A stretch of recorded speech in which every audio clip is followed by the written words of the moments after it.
मदरसे आ जा, आके कभी उस इदारे के असातिज़ा से, सदर से, सेक्रेटरी से आप आके बात कीजिए कि मुझे कुरान वालों से मिलना है, फिर इनसे आके मुलाकात कीजिए। सारे तो ऐसे नहीं होंगे ना जिन पे सर्दी के कपड़े बराबर होंगे, सारे भी ऐसे नहीं होंगे जिनके बिस्तर नए होंगे। कितने हमने ऐसे देखे हैं, हमने भी मदरसे की जिंदगी गुजारी है। बास तलबा ऐसे भी रखे हैं हमारे साथियों में कि 7 साल एक ही गद्दे पे गुजार दिए हैं। ऐसे ऐसे बिस्तरों पे जिंदगी गुजरती है कि अगर पैर ऊपर रख दो तो नीचे की ठंड ऊपर महसूस होती है। लेकिन मजे की बात एक और बता दो, लुत्फ आएगा आपको भी।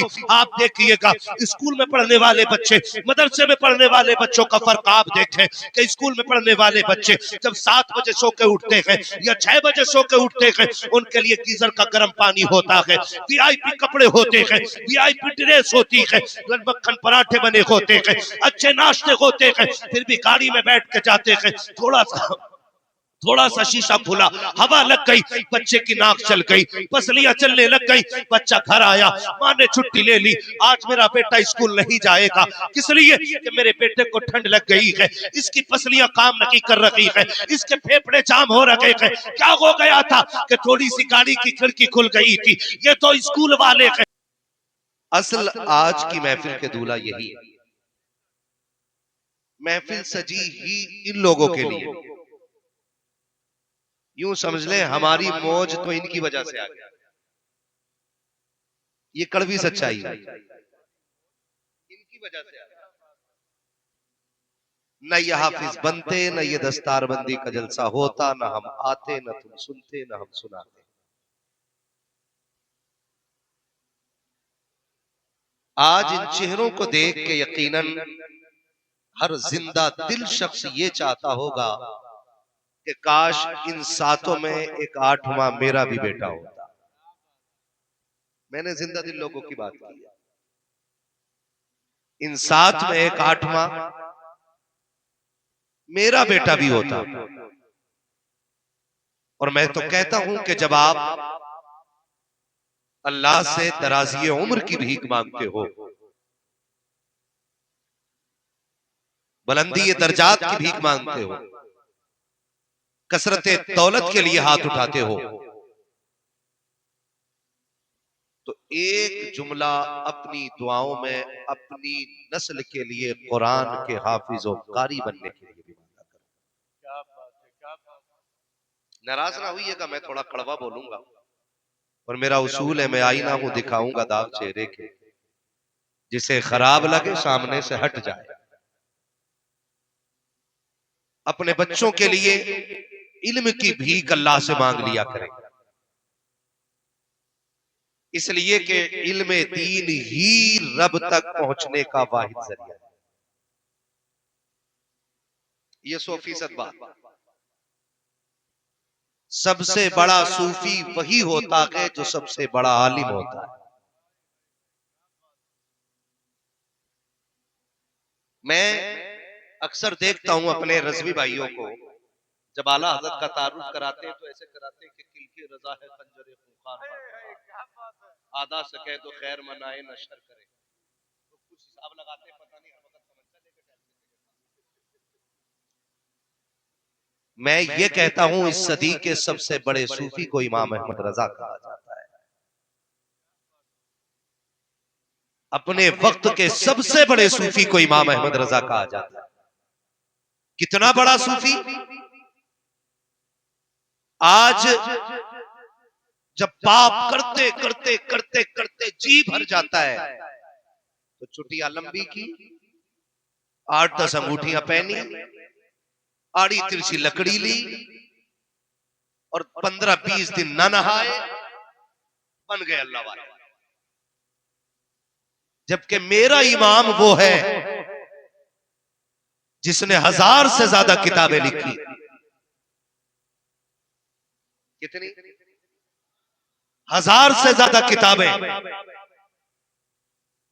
फतावे रज़विया जैसी जिसकी करामत मौजूद हो, जिसने उम्मत को कंजुल ईमान दिया, उस इमाम ने हद कर दी। वो कहता है एक मैं क्या मेरे जिया की हकीकत कितनी। मुझसे 100 लाख को काफी है इशारा तेरा। आज अगर हम 4 दिन मस्जिद में चले जाएं, फिर तो इमाम हमारी जूतियां उठाए। अगर हम 5-6 हजार मस्जिद में पैसे दे दें, तो इमाम लायक है या नहीं इससे मतलब नहीं, रख वो रहा है जिसने पैसा ज्यादा दिया। इसलिए औकात में रहे और लिमिट में रहे। मौत सबको आनी है, हुए नामवर बेनिशा कैसे कैसे, जमीन खा गई नौजवान कैसे। आज बड़े बड़े कब्रिस्तानों में लेटे हुए, एक दिन तेरी मेरी भी बारी आनी है। जमीन पे सदा के लिए किसी को नहीं रहना। कुल्लु मन अलैहा फान, हर चीज फना हो जाएगी, बाकी रहने वाली सिर्फ रब की जात है।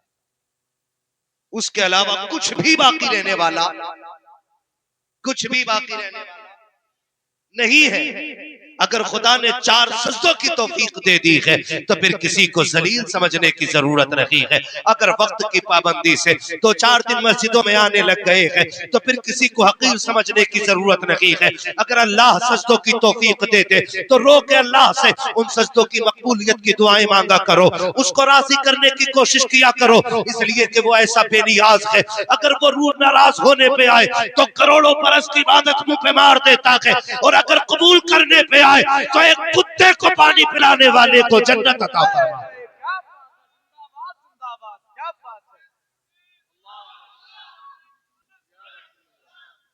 मैं इसलिए नौजवानों से कहना चाहूंगा, रिश्ता अपना रब से मजबूत करेंगे इंशाअल्लाह। समझ रहे हैं ना? कह रहे हैं जी दुआ करिए, 4 उम्रे करे आया, 4 से 1 साल में करता है। कह रहे अल्लाह का शुक्र है अब्बा ने 6 उम्रे करे थे। एक कह रहा 16 उम्रे करे थे। पड़ोसी आके कह रहा है ये तो पूछो जमीन कितनी मारी थी उसने। कंडीशन समझे जरा। हमें नेकियां सिर्फ याद रहती हैं और किए हुए पाप भूल जाते हैं। 4 दिन मस्जिद में आया, कह रहा इनके पीछे नमाज नहीं होगी। क्यों? क्या अंगूठा हिल गया? तू पूरा हिल गया तो कुछ नहीं, और इमाम साहब का अंगूठा हिला तो नमाज खत्म। ये अल्लाह से दुआएं मांगा करो, अल्लाह जो सजदे करके हम निकले ना, ये कहीं मुंह पे ना मार देना। हम वैसी इबादत नहीं कर सकते जो तेरे लायक हो, लेकिन मालिक जैसी तौफीक है हम आ गए ना, मालिक बख्श दे। अपने अमाल का मुहासबा करें, दूसरे पे तनकीद करने से पहले खुद को देखें हम। क्या ये रवैये हमारे नहीं? 10 लोग मस्जिद में पाबंदी से नमाज पढ़ रहे हैं, एक बंदा कह रहा है हाजिर हो जाए किसी टाइम में बाई चांस, तो लोग शोर मचाते हैं, अरे भाई फला नहीं आया, जबकि मसला उसका नहीं कि वो नहीं आया, ये बताना चाहता कि मैं आया।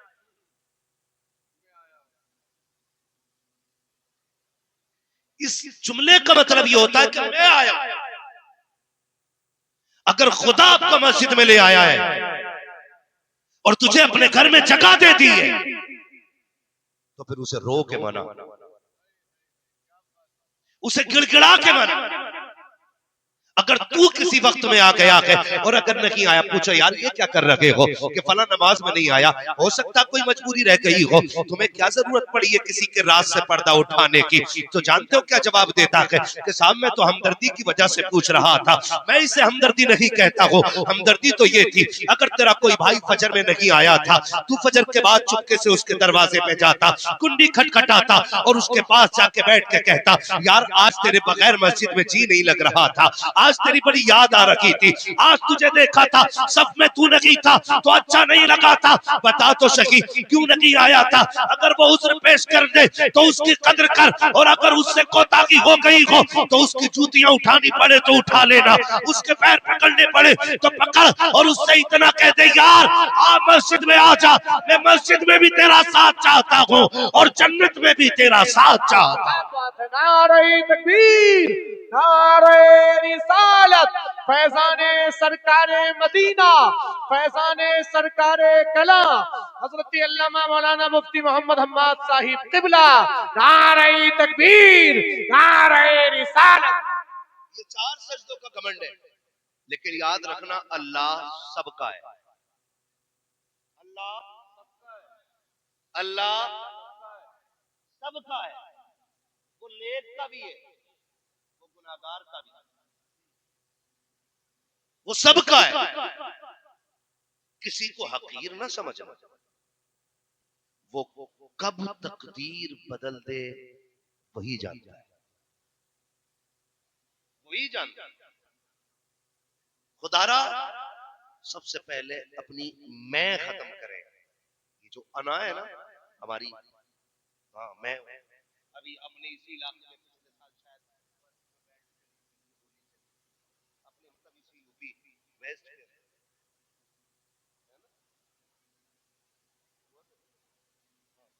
काफी टाइम हो गया ना। हाँ वो गांव का नाम ना ले, बस इतना समझ ले, हमने इबादत खानों को अखाड़ा बना दिया। जो हमारे इबादत गाहें हैं हमने उससे अखाड़ा बना दिया। मस्जिद में आके ना बटन दबा देता। ये हर जगह का मसला है। दूसरा पंखा बंद कर देता है। और कोई कह रहा है इसके नीचे मैं ही खड़ा हूँ, मेरे अब्बा मरे थे तब लगाया था ये मैंने।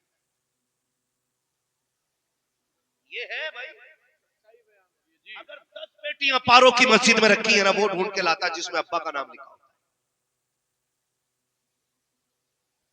अब्बा वाला पढ़ना पहले। और कुछ लोगों की मस्जिद में जगहें खास हो जाती है। पता नहीं हम मुखिया खड़े होते हैं, हाँ हजरत या प्रधान खड़े होते हैं, अजान हो गई, जुमे का दिन है, निकल के नहीं आएगा। जब खुतबे का वक्त आएगा तो आके मस्जिद के गेट पे खांसता।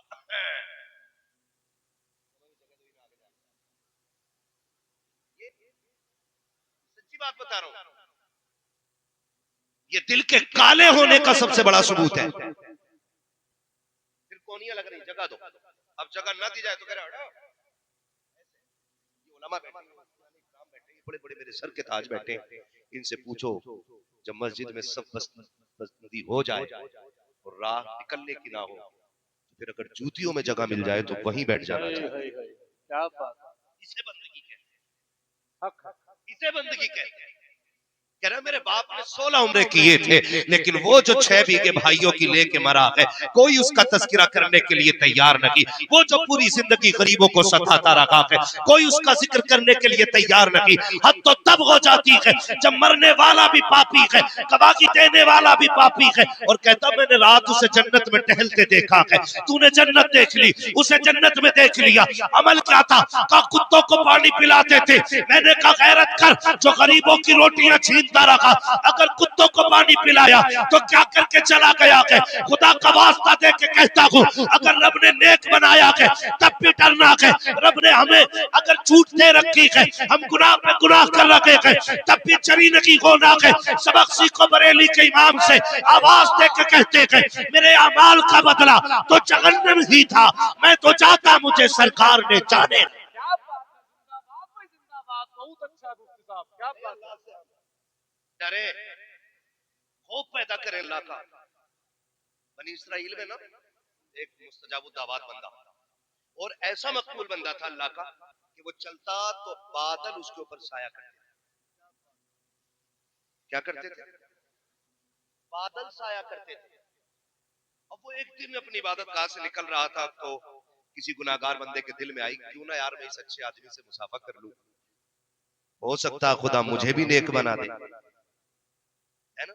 और ये सोच के उसने हाथ बढ़ाए ना गुनाहगार बंदे ने, तो उसने अपने हाथ पीछे कर लिए। उसने कहा मैं तेरे जैसे पापी से मुसाफा करूं? तू जानता नहीं मैं अल्लाह का कितना नेक बंदा हूं कि बादल मेरे ऊपर साया करता है, तू देखता नहीं?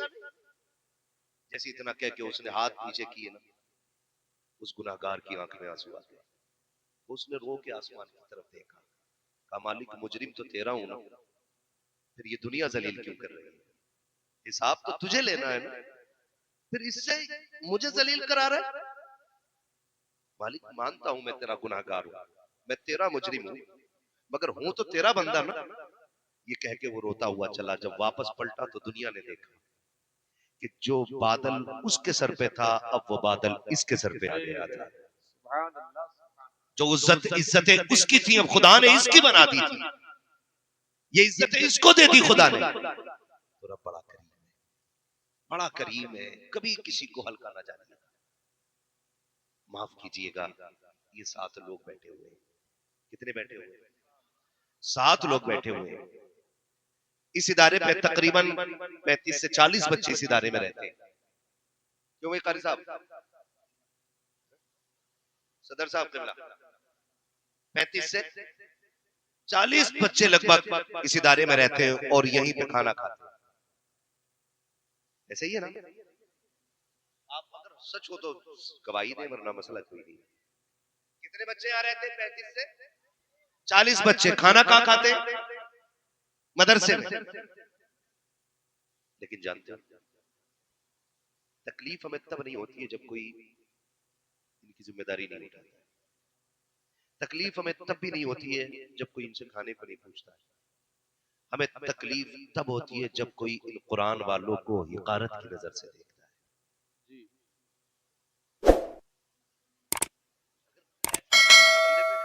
माफ करना, ये दौलत कभी किसी की नहीं।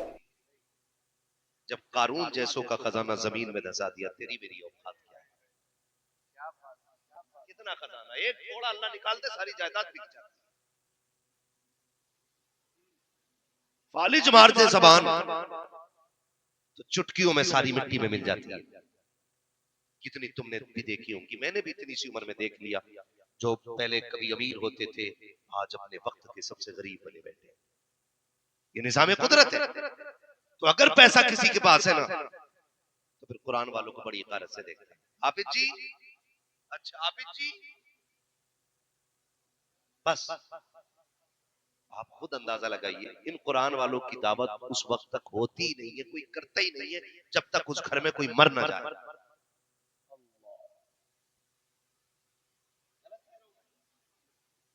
उस वक्त तक इन कुरान वालों को एक जोड़ा कोई कपड़ा नहीं बना सकता जब तक अब्बा या अम्मा की बरसी का दिन। बहुत अच्छा इशारा है, क्या बात। ये इज्जत दी हमने इन्हें।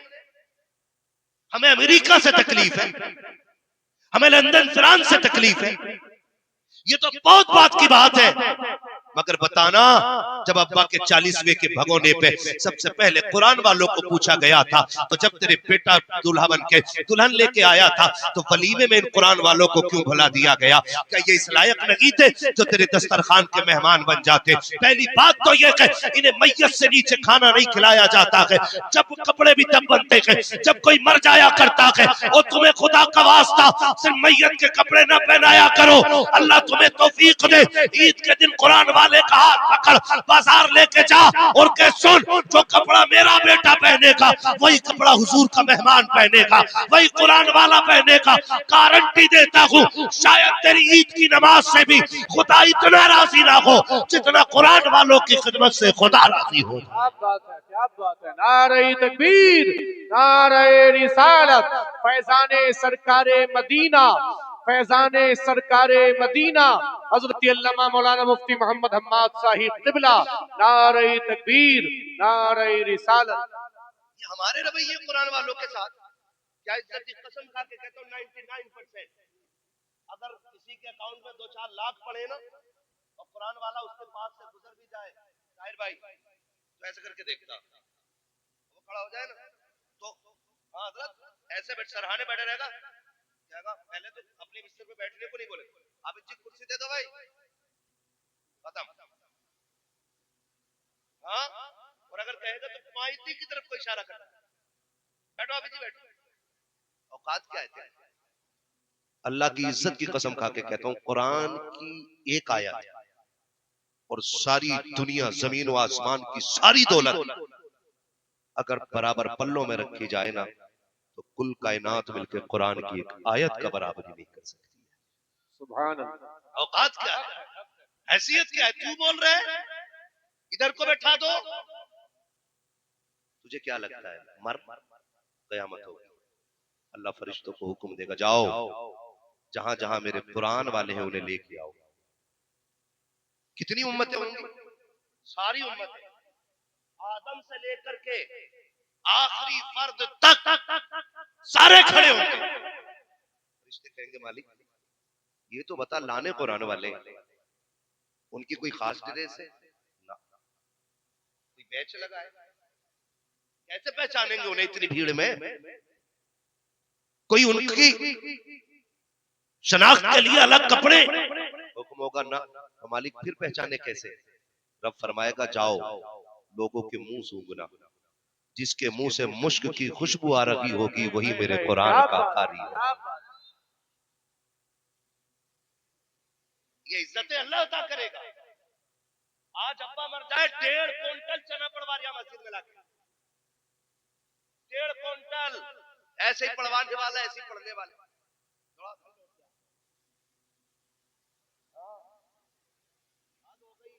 हमारे यहाँ तो ऐसा हो जाता है बारे वालों को 2 मुट्ठी चने, चने वालों को बारे वालों को डबल। तो जिसे नहीं आता चनों के लालच में वो पारा लेके बैठे।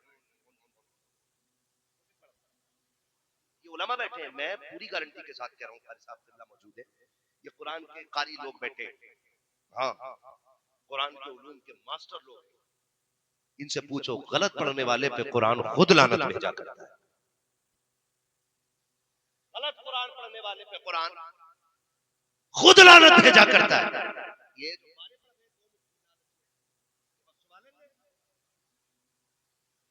मुट्ठी भर चने हाथ में लेके कहते हैं आलू चना हुआ और चने भी बराबर के पन्ने लौट रहा, कह रहा गन्ना कट गया कि नहीं?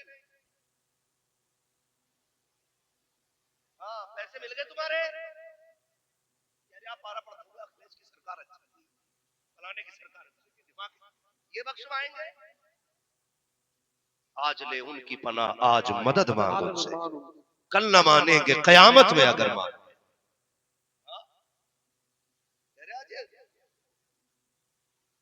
जी बैठा उधर, इज्जत किया करो और गारंटी है मेरी, जिसके घर में बरकत ना हो ना, एक कुरान वाले के खाने की जिम्मेदारी अपने सर ले। आपने डोरियां भी बहुत ली होंगी, तावीज भी बहुत लटकाए होंगे, कई बार तो पीर लटकाने से भी बरकत नहीं आती, क्योंकि बरकत अल्लाह देता है और बरकत तब मिलती है जब खुदा भी राजी होता है और मुस्तफा भी राजी होते हैं। हाँ भाई वो पीर ही तो लटके हुए होते हैं, हर चीज से दिल फूक लिया जाकर चौखट में लटका हुआ नहीं तो और क्या। पहले पीर ढूंढना पड़ता था, अब पीर मुरीद ढूंढता फिर कोई रहता है इधर डालता पीर वो अच्छा होता है जो ढूंढने से मिलता है, और आज भी अल्लाह वाले गोशों में मिला करते हैं, ये याद रखिए। आज भी अल्लाह वाले तन्हाइयों में मिलते हैं, उनका शौक ही नहीं है मजलिस, उनका शौक ही नहीं है महफिलें, वो तो चाहते हैं हमारे और रब के बीच कोई तीसरा ना रहे, वो चांद छुड़ाना चाहते हैं। रात करिया 6 दिन का बच्चा आपका 6 दिन का खिलाओ हमारी गोद में दे दो, ये कंडीशन है। और हमने भी पीरों का मतलब समझा मुरीद होने का मतलब है मुर्गी के अंडे 3 हो जाए, दूध नहीं दे रही है तो पीर साहब जिंदाबाद, मुर्गा खो गया तो पीर साहब जिंदाबाद, बकरी खुल गई तो पीर साहब जिंदाबाद। ये इसलिए नहीं था, और ये सच्ची बात कह रहा हूं। आज खानकाहों में जाके बैठो तो दर्द वाले 99 आते हैं, 99 नहीं 100 आते हैं, लाखों में एक भी ऐसा नहीं आता जो ये कहे कि मुझे खुदा तक पहुंचना है। मांगे खुदा का दर्द, किसे तलाश है खुदा की, किसे जुस्तजू है खुदा की? कोई कह रहा ट्रक खराब हो गया, कोई कह रहा 3 मंजिल बिल्डिंग चटक गई, कोई ये क्यों नहीं कहता कि वो रास्ता बताओ जिससे खुदा मिल जाता है? कोई ये क्यों नहीं कहता मुझे खुदा तक जाना है? जब ऐसे लोग थे ना तो पीर गरीब नवाज होते थे, मुरीद ख्वाजा कुतुबुद्दीन बख्तियार काकी होते थे।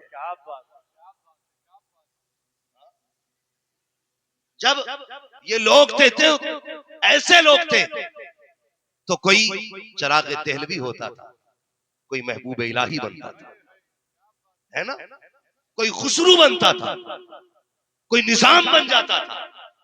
कब? जब खुदा की जुस्तजू थी।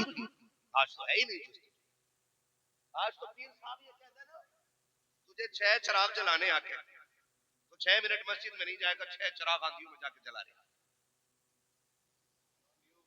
आंधियों में चिराग जला रहे और 5 बार हय्या अलस सलाह हय्या अलल फलाह, मतलब ही कोई नहीं। मुझे एक बात बता, जब देने वाला अल्लाह है, कौन है? सारे बोले कौन है? पीछे वाले क्यों नहीं बोल रहे भाई? चक्कर में तो नहीं है पड़ा हुए? देने वाला कौन? इतनी जोर से अपने रब को पुकारो कि ये दीवारें गवाह हो जाए। देने वाला कौन है? देने वाला कौन है? लेने वाला कौन है? सब चीज का मालिक कौन? खालिक कौन? तो उसे नाराज करके क्या खाक मिलेगा? मिल सकता है? नहीं मिल सकता ना। अल्लाह को राजी करना। किसको राजी करना है? अल्लाह को राजी करना। और अल्लाह कैसे राजी होता है? वो कुरान में कहता है वलौ अन्नहुम इज़्ज़लमू अनफुसहुम जाओ, महबूब अगर ये अपनी जानों पर सितम कर लेना तो इनके लिए छूट ये है कि ये तेरी चौखट तक आ जाया करे। मेरा इमाम कहता वही रब है जिसने तुझको हमतन करम बनाया, हमें भीख मांगने को तेरा आस्था बताया, तुझे हमद है खुदाया, तुझे हमद है खुदाया। तो फिर महबूब भी कैसा, हल्का फुल्का नहीं, यही बोले सिदरा वाले, चमने जहां के थाले सभी मैंने छान डाले, तेरे पाए का ना पाया, तुझे यक ने यक बनाया, तुझे हमद है खुदाया, तुझे हमद है खुदाया। आओ ना हुजूर की चौखट पे, मांगो उनकी दर पे बैठ के खैरात, हम देखें कैसे नहीं मिलती है। लोग कहते हैं बहुत मांगा मिला नहीं, मैंने कहा तूने आला हज़रत की तरह मांगा ही नहीं, मांगे नहीं, गलत कह रहा हूं। ऐसे मस्जिद में कॉलर खड़ा करके इमाम साहब ऐसी नहीं चल रही, क्यों अब्बा की जागीर में बैठा है? पंखा चला के कॉलर हुई मार के फिर हाथ उड़ा कर रहा है। दुआएं ऐसे कबूल नहीं होती। दुआएं कब कबूल होती हैं? जब अपने आप को खुद से खत्म कर, कितने नीचे आ जाओ, इतने नीचे आ जाओ, इतने नीचे आ जाओ कि तुम्हें भी कहना पड़े, तुम्हें भी कहना पड़े कोई क्यों पूछे तेरी बात रजा, तुझसे कुत्ते हजार फिरते हैं। जब नौबत ये आ जाएगी ना, तुझसे कुत्ते हजार फिरते हैं, फिर देख पर्दे उठेंगे, तुझे भी महबूब का जलवा नजर आना शुरू हो जाएगा। लेकिन हम तो कसाब बन के मांग रहे हैं, हम तो ठेकेदार बन के मांग रहे हैं, हम तो वहां भी कॉलर खड़ा करके मांग रहे हैं। वहां झुक के आया करो, वहां रो के मांगा करो, वहां गिड़गिड़ा के मांगा करो, वहां उसकी राह में खुद को फना करके मांगा करो। वो कहा था ना, मिटा दे अपनी हस्ती को अगर कुछ मर्तबा चाहे कि दाना खाक में मिलकर गुले गुलजार होता। मैं क्या वजीफा बता रहा था आपको? क्या वजीफा बता रहा था? ठंड लग गई है? नहीं लगी ना ठंड? तो वजीफा मैं ये बता रहा था, जिसके घर में बरकत ना हो वो एक कुरान वाले के खाने की जिम्मेदारी उठा। गारंटी है मेरी, 101% अपने रब की रहमत पर भरोसा करके कह रहा हूं। लेकिन शर्त है, खाना इज्जत से खिलाइए। ये जो डिस्पोजल में कुरान वालों को खाना दे देते हैं ना, ये पक्के दर्जे की हिमाकत और जिहालत। इन्हें तो उस बर्तन में खाना दो जो तुम्हारे दस्तरखान का सबसे कीमती बर्तन, और ये कहो इनसे कि चम्मच नहीं डालना है, बर्तन में अपनी उंगलियां डालना। सुना है इन हाथों से कुरान पकड़ता है, जब ये हाथ बर्तन में आते हैं खुदा की रहमतें बर्तन में उतर जाया करती। इस इज्जत से खाना खिला के दे, फिर दे खुदा देता के नहीं। और हल्के में मत लेना, ये जो कुरान पढ़ने वाले लोग हैं आपको परदेसी लगते होंगे, कोई इन्हें लावारिस कहता होगा, कोई इन्हें सोचता होगा ये नादार है, इनका कोई नहीं है। लेकिन सुन, मैं तुझे बताने लगा हूं, एक बंदा रोज रब के नाम पे एक रोटी सदका करता था।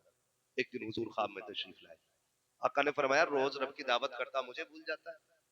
उसने कहा हुजूर अल्लाह तो दावत से खाने से पाक है, आप ये क्यों कह रहे हैं? और हुजूर आपने मुझसे कहा कि तू रब की दावत करता है। हुजूर ने फरमाया हाँ। कहा मैं कैसे करता हूँ? कहा जब तू एक रोटी रब के नाम पे सदका करता है ना, तो खुदा की दावत का सवाब मिलता है। अल्लाह खाता नहीं है, अल्लाह खाता नहीं, लेकिन उसके बंदे को आप खिला दीजिए, वो फिर अपनी दावत का सवाब अता फरमा देता है।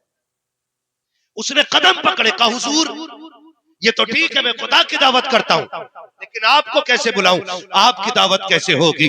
मेरे नबी ने फरमाया, सुन, तेरे घर के पीछे चंद कुरान वाले रहते हैं, वो कुरान पढ़ने के लिए आते हैं। अगर तेरा जी चाहे, कभी तेरे दस्तरखान पे अच्छा खाना बना हो तो थोड़ी सी रोटी ले लिया कर, कुछ बोटी ले लिया कर, जाके कुरान वालों को खिला दिया कर। आका कहते हैं, सुन, जब तू रब के नाम पे देता है, रब की दावत का सवाब मिलता है, और जब तू कुरान वालों को खिलाएगा, तुझे मोहम्मद की दावत का सवाब दे दिया जाए। सुभान अल्लाह, जिंदाबाद। ये है कुरान वालों की इज्जत, ये इज्जत अल्लाह ने इनको अता की है। तो इनको खाना खिलाने की कोशिश करो, वो लाया करो, खिलाया करो। और कभी कितने, ये बात भी मैं 100% कह सकता हूं कि जितने फारिग हो रहे हैं इनमें से कोई भी आईपीएस का बेटा, कोई भी इंजीनियर का बेटा, कोई किसान का बेटा होगा, कोई मजदूर का बेटा होगा, कोई दुकानदार का बेटा होगा, है ना जी? सब ऐसे ही बच्चे होंगे, सब ऐसे ही बच्चे होंगे, लेकिन किसी दौलत वाले अमीर का बच्चा यहां नहीं होगा। क्यों? मेरे महबूब ने फरमाया, कुर्ब क़यामत दीन सिमट के गरीबों में रह जाएगा। याद रखिए, किन में रह जाएगा? गरीबों में रह जाएगा। दीन किन में रह जाएगा? इतना आहिस्ता ना बोलो कि मुझे नींद आने लगे। किन में रह जाएगा? गरीबों में रह जाएगा। अच्छा, एक बात और कर लो, मुझे उनसे तो कोई मतलब ही नहीं है जिनको अपनी डिग्रियां प्यारी हैं या अपने पद प्यारे हैं। हम तो बस इतना जानते हैं कि जब तक बिके न थे तो कोई पूछता न था, तुमने खरीद कर हमें अनमोल कर दिया। हम तो बस इतना जानते हैं। लेकिन मैं जो बात कहने लगा हूं, हमारी कौम में ना भेड़ की चाल चलती है, जिधर एक उधर सब। अब्बा का इंतकाल हुआ तो नौजवान को पता ही नहीं करना क्या, तो दो चार बड़े बूढ़े कहते हैं, कफन लेने जा रहे हो? हाँ, तो उधर से पेटी भी हदिया करा लाना, कुरान की पारों की पेटी हदिया करा लाना। इतनी पेटियां हो गई मस्जिद में कि मुसल्ले पे पेटियां और इमाम मेहराब के बाहर पूरी मेहराब पेटी, फिर पेटी पे पेटी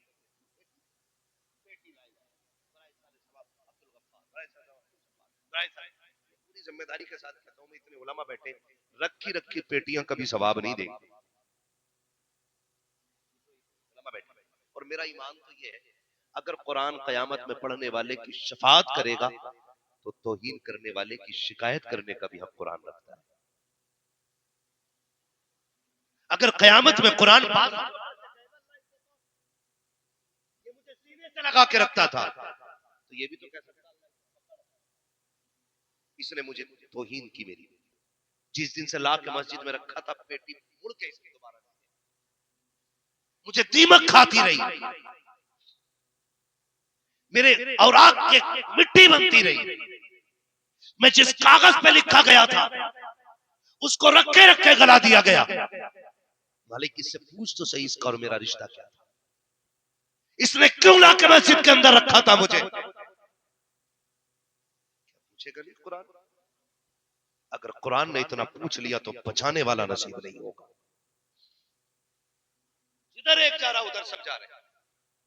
जन्नत में भेजना है ना अपने मरने वाले को, तो मस्जिद ना, मदरसे आ जा, आके कभी उस इदारे के असातिज़ा से, सदर से, सेक्रेटरी से आप आके बात कीजिए कि मुझे कुरान वालों से मिलना है, फिर इनसे आके मुलाकात कीजिए। सारे तो ऐसे नहीं होंगे ना जिन पे सर्दी के कपड़े बराबर होंगे, सारे भी ऐसे नहीं होंगे जिनके बिस्तर नए होंगे। कितने हमने ऐसे देखे हैं, हमने भी मदरसे की जिंदगी गुजारी है। बास तलबा ऐसे भी रखे हैं हमारे साथियों में कि 7 साल एक ही गद्दे पे गुजार दिए हैं। ऐसे ऐसे बिस्तरों पे जिंदगी गुजरती है कि अगर पैर ऊपर रख दो तो नीचे की ठंड ऊपर महसूस होती है। लेकिन मजे की बात एक और बता दो, लुत्फ आएगा आपको भी। आप देखिएगा, स्कूल में पढ़ने वाले बच्चे, मदरसे में पढ़ने वाले बच्चों का फर्क आप देखें कि स्कूल में पढ़ने वाले बच्चे जब 7 बजे सो के उठते हैं या 6 बजे सो के उठते हैं, उनके लिए गीजर का गर्म पानी होता है, वीआईपी कपड़े होते हैं, वीआईपी ड्रेस होती है, मक्खन पराठे बने होते हैं,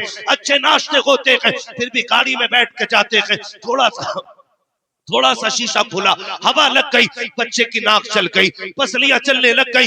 बच्चा घर आया, माँ ने छुट्टी ले ली, आज मेरा बेटा स्कूल नहीं जाएगा। किस लिए? कि मेरे बेटे को ठंड लग गई है, इसकी पसलियां काम नहीं कर रही है, इसके फेफड़े जाम हो रहे हैं। क्या हो गया था? कि थोड़ी सी गाड़ी की खिड़की खुल गई थी। ये तो स्कूल वाले हैं, आ तुझे मदरसा दिखाता हो। ये रात के 3 बजे उठने वाली कौम, ठंडे पानी से वुजू करने वाली कौम, अच्छे बड़ी गाड़ी में नहीं बल्कि टूटी चटाई पे बैठ करके कुरान पढ़ने वाली कौम।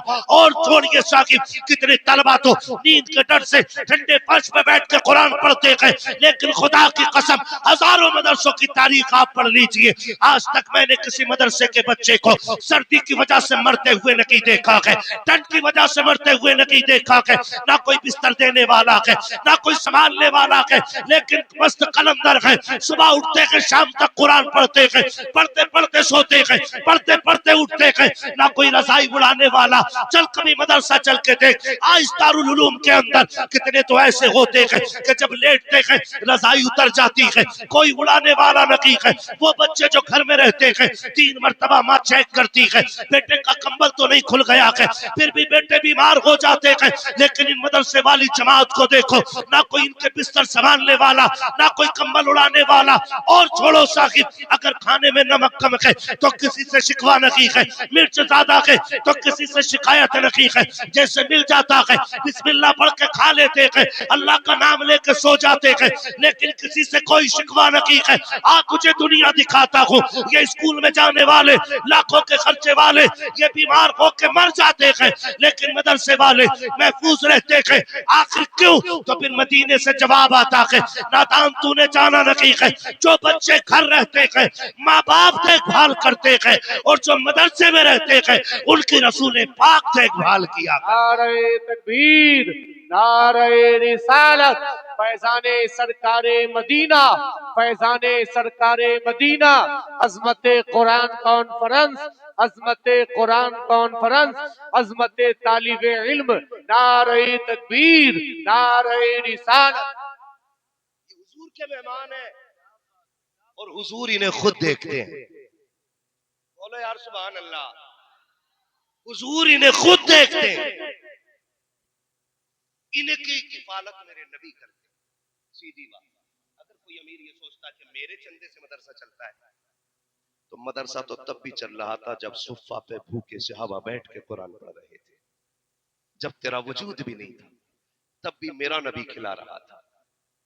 हुजूर निकले सामने, हजरत अबू हुरैरा फरमाते हैं कि मुझे इतनी भूख लगी थी, सुने अल्लाह करे दिल मदरसे वालों से लग जाए, मुझे कोई शिकवा आपसे नहीं है, इतना अच्छा आप सुन रहे हैं, अल्लाह करे कि इस पे अमल की भी कोशिश करेंगे इंशाअल्लाह। करेंगे ना इंशाअल्लाह? पीछे वाले भी राजी बैठे इंशाअल्लाह?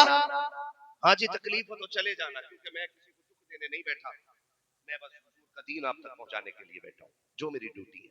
तवज्जो है ना? हजरत अबू हुरैरा कहते हैं मुझे बड़ी भूख लगी थी, और मैं ये सोच के निकला कि कोई सहाबी मुझे मिलेगा और मुझसे खैरियत पूछेगा, तो मेरी भूख का पता लगेगा, मुझे कुछ खिला देगा वो। तवज्जो है ना?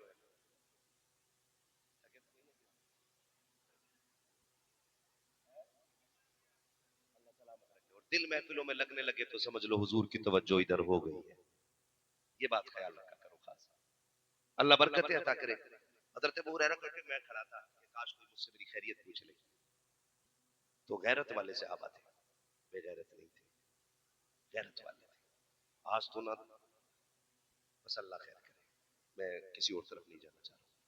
खड़े आए, कोई पूछे, देखा सामने से हजरत उमर आ रहा है, सलाम किया, जवाब दिया। उन्होंने पूछा कैसे खड़े हो? कहा एक मसला पूछना था। मसला पूछा, जवाब दिया, हजरत उमर ने चले गए। अबू हुरैरा चुप खड़े, तो इन्होंने तो मेरी भूख को पहचाना ही। फिर देखा हजरत अबू बकर सिद्दीक आए, वो भी पूछे कैसे खड़े हो, का सवाल था, उनसे भी एक मसला पूछा, जवाब दिया, वो भी चले। फिर हजरत अबू हुरैरा कहते हैं उन्होंने मेरी खैरियत की पूछी, पता ही नहीं लगाया मेरी भूख का। थोड़ी देर गुजरी के सामने से हुजूर आ जाते हैं, और फिर मेरा नबी, खंजर चले किसी पे तड़पते हैं हम अमीर, सारे जहां का दर्द हमारे जिगर में। शायद हुजूर आए ही इसलिए थे। मेरा इमाम कहता और कोई गैब क्या, तुमसे निहा हो भला, जब ना खुदा ही छुपा तुम पे करोड़ों दुरूद। हुजूर आ गए, सलाम किया अबू हुरैरा ने, हुजूर ने जवाब दिया। हुजूर फरमाते हैं कैसे खड़े हुए? हुजूर एक सवाल पूछना है। हुजूर ने हाथ पकड़ा, कहा अबू हुरैरा सवाल पूछना है कि भूख लगी है? हजरत अबू हुरैरा कहते हैं हुजूर मुझे लेके गए और आवाज दी घर के अंदर कुछ है, तो हुजूर के घर से एक दूध का प्याला मिल गया। मैं दूध का प्याला देख के बड़ा खुश हो गया कि लो भाई आज भूख मिट जाएगी। कहते हुजूर के पास प्याला रखा, हुजूर कहते हैं अबू हुरैरा जी का सुफ़ा पे जो कुरान वाले बैठे उन्हें बुला लाओ। उन्होंने भी कई दिन से नहीं खाया है। कितने थे? 70। कितने? 70। मैं बुला लाया। कहते लेकिन मैं सोच रहा था एक प्याला है और हुजूर ने इन्हें भी बुला लिया, भूख तो मुझे ही बहुत लगी है। कहते हैं लेकिन कुर्बान जाऊं मेहरबान नबी के, 70 आ गए, हुजूर ने वो प्याला उठा के मुझे ही दिया। कर लो दानी जानिब से सबको पिलाना शुरू करो। कहते हैं जब मैंने पहले बंदे को वो प्याला पेश किया ना, तो हुजूर ने फरमाया पेट भर के पियो। कहते हैं उन्होंने पेट भर के पी लिया, फिर प्याला मेरे हाथ में आया, मैंने देखा जितना था उतना का उतना ही है। सुभान अल्लाह, सुभान अल्लाह। कहने लगे फिर कलेजा ठंडा होने लगा कि अगर एक से खत्म नहीं हुआ तो अब ये 70 से भी खत्म नहीं होना है। कहते हैं दूसरे ने पिया, तीसरे ने पिया, चौथे ने कहा मैं 70 सबको पिला चुका। फिर हुजूर ने कहा अबू हुरैरा अब तुम पियो। कहते मैं तो था भूखा, मेरी मौज लग गई, मैंने प्याला लगाया तो हटाया ही तब जब पेट भर गया। मैंने फिर देखा प्याला फुल। आका कहते और पियो। कहते फिर मैंने पिया, जितना पिया जा सका पिया। हुजूर ने फिर कहा और पियो। हुजूर बस अब नहीं पिया जाता। कहते हुजूर ने फरमाया सबने पी लिया। कहते फिर हुजूर ने वो प्याला लिया और फिर हुजूर ने वो दूध पिया। अबू हुरैरा कहते हैं क्यों जनाबे अबू हुरैरा, कैसा था वो जामे शीर जिससे 70 साहिबों का दूध से मुंह फिर गया। ये मेरे इमाम ने कहा। हजरत अबू हुरैरा कहते हैं 70 थे, अगर 70,000 होते तो वो दूध सबके लिए काफी हो सकता। तो अगर कोई ये समझता मदरसे हम चलाते हैं तो औकात में रहे। मदरसे तुम नहीं, मदरसे शाहे उमम चलाते हैं।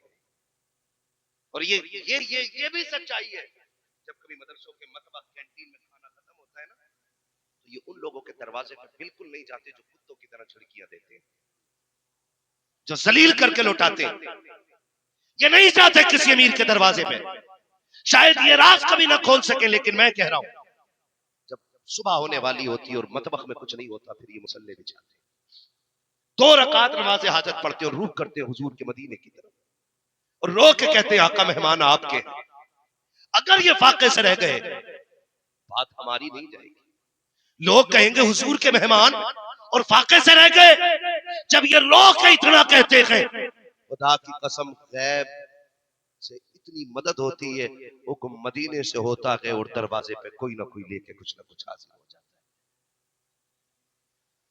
ये सोच के मत आओ कि तुम इनकी मदद कर रहे हो, ये सोच के आओ कि इनके जरिए हमें हुजूर से मदद लेनी है। करेंगे इंशाल्लाह, करेंगे इंशाल्लाह।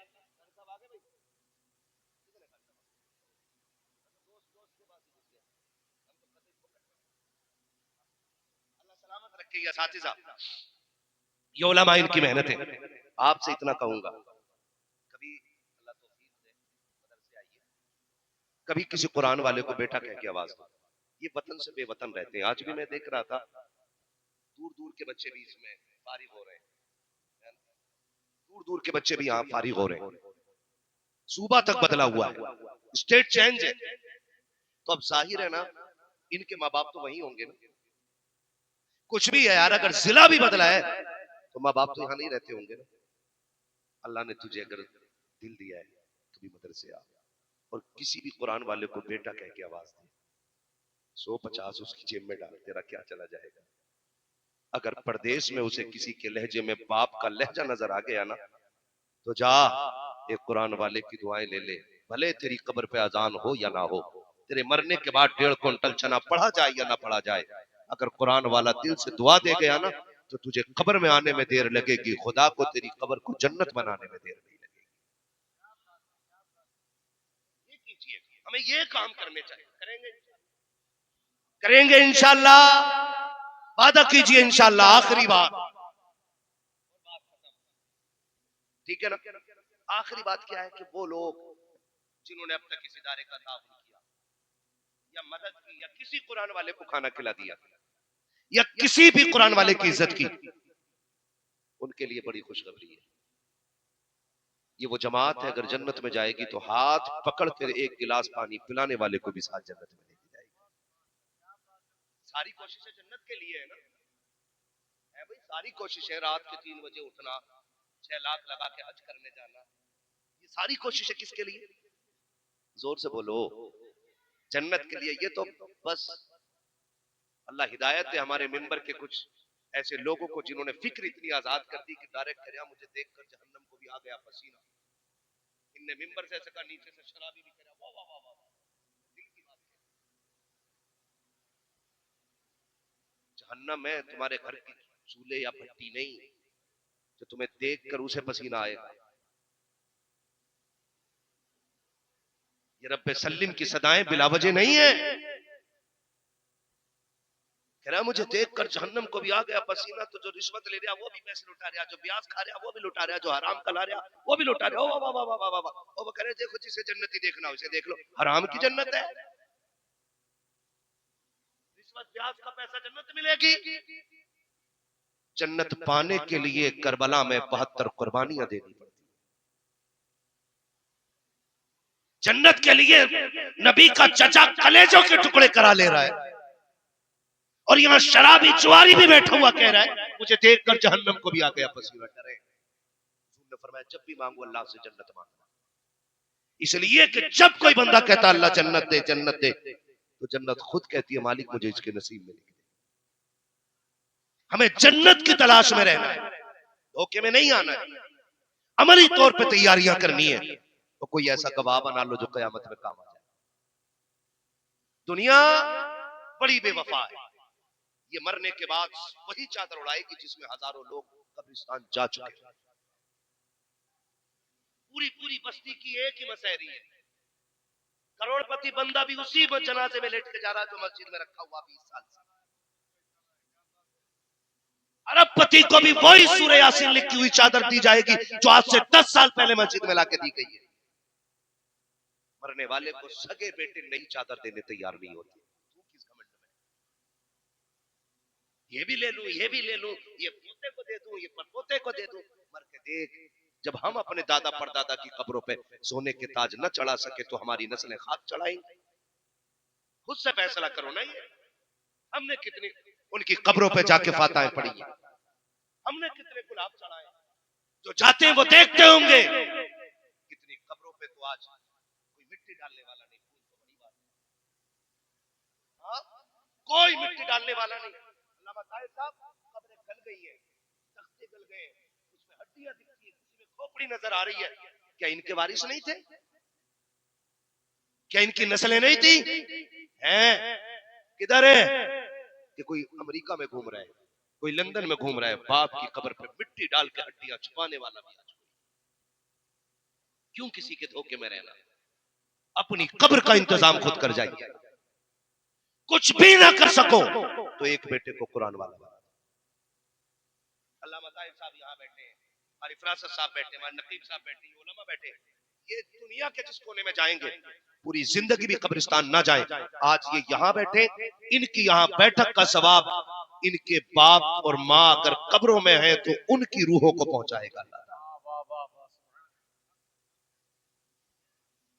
इसलिए अपने बच्चों को कुरान जरूर दे, दीन जरूर दे अपने बच्चों को।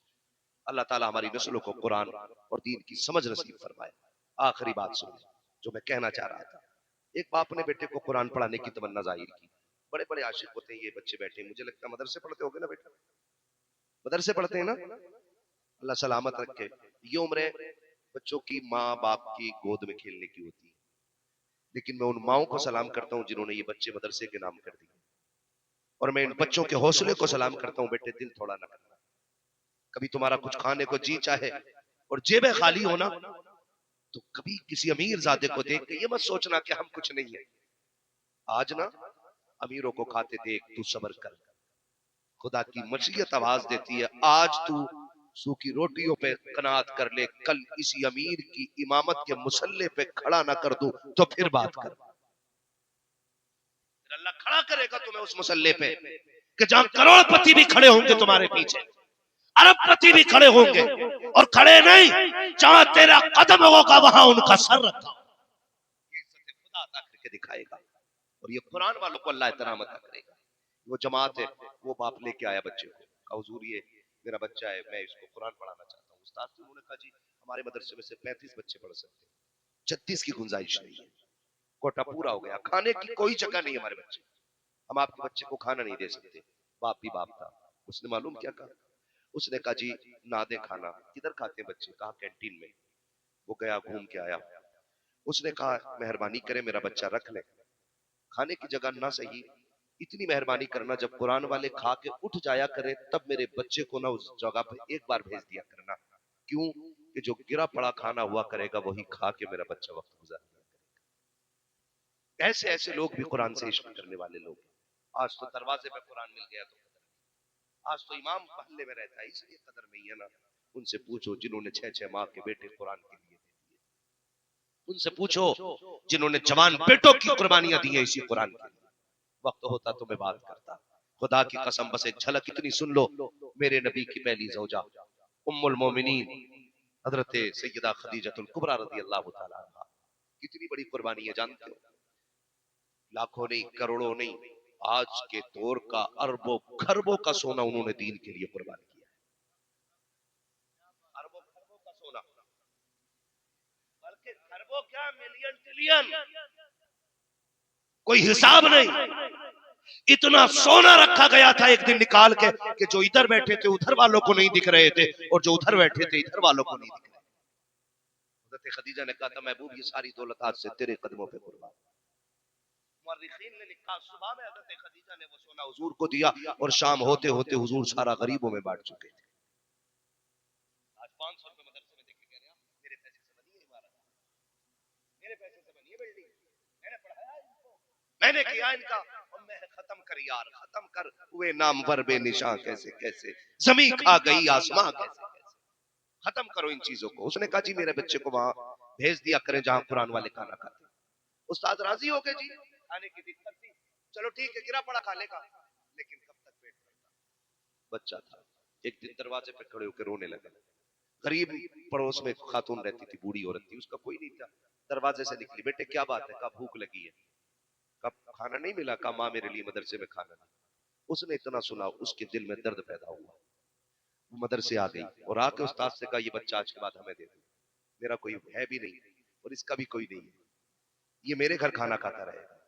और उसने बच्चे के सर पे हाथ रख के कहा बेटे सुन मैं बूढ़ी हूँ, लाठी टेक के यहाँ तक आई हूँ, सुन मैं हर टाइम नहीं आऊंगी, रोज वक्त पे खाना खाने आना, लेकिन याद रखना जो मैं रोटी बनाऊंगी अब तक एक बनाती थी अब 2 बनाऊंगी, मगर उसमें पहली रोटी तेरी रहेगी, दूसरी रोटी मेरी रहेगी, पहली रोटी तेरी रहेगी, दूसरी मेरी।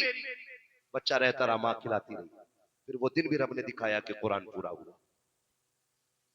आज जैसे ये दूल्हा बने ना, खानदान वाले रिश्तेदार होंगे, लोग देखेंगे, वो तमन्ना होगी पहले मैं गली बाहर जाऊंगा, पहले मैं जाके मुबारकबाद दूंगा। जब 10 साल होते तो बैठे थे, चचा भी बैठा, बाप भी बैठा, बाप कहता मैं पहले मुबारकबाद दूंगा, मेरा लाल है, चचा कहता चल कंधे पे मैंने रख के खिलाया इसे, आज मेरा दिन है इसे मुबारकबाद देने का। सारे बैठे और सूरह नास की तिलावत हो रही है और इख्तिताम का इंतजार कर रहे हैं। सूरह नास की तिलावत है, जब आखिरी हर्फ आया है और आयत और सूरत मुकम्मल हो रही है, बाप दौड़ा मेरा बेटा हाफिज बन गया है, चचा ने कहा मेरा हाफिज बन गया है, बच्चे ने इशारा करके कहा ठहर जाइए, जानता हूँ आपका हो, आप मेरे हो, लेकिन इस मुबारकबाद का हक आपका नहीं बनता है, पहला हक उस माँ का बनता है जो आज तक मुझे कुरान वाले को रोटी बना के खिलाती रही है, जिसका उसूल ये था कि पहले रोटी मुझे देती थी, दूसरी रोटी वो खाती थी, कहा यह मुबारकबाद पहले मुझे उससे हासिल करनी है। बच्चा दौड़ जाता है, लेकिन जाके क्या देखता है, जो रोज खाना खिलाती थी आज उसके दरवाजे पे भीड़ लगी है, दरवाजे पे लोग टोपियां लगाए खड़े हैं। इसने पूछा क्या हो गया, कि आज इस माई का इंतकाल हो गया है जो तुझे रोज रोटी खिलाती रखी है। बच्चा रोता हुआ आ गया।